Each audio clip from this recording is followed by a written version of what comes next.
The meeting worked really well. I tweeted this, but one of the things that I liked was that we hit the ground running.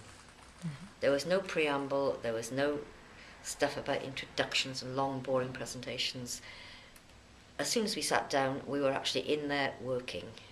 And I thought that was really good because we used the meeting to actually produce things, not just talk about producing things. So I was really happy about that.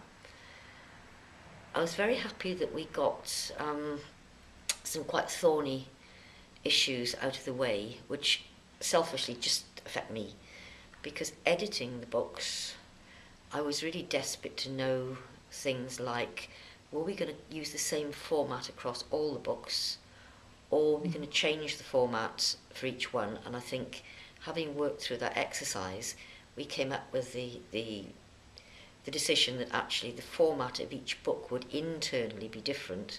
So the cohesion is going to have to come from the graphics, the layout, the colours, those sorts of devices. So I'm happy about that we're not struggling to constrain each book into a common pattern just for the sake of it.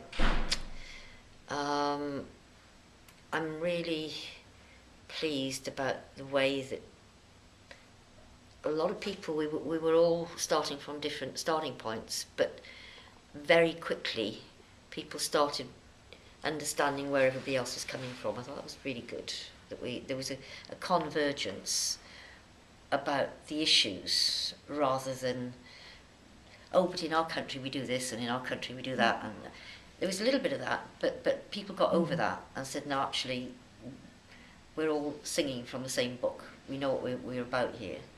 I thought it was good. God, I could go on and on and on, but maybe I shouldn't. Was there anything I didn't like? No, not really.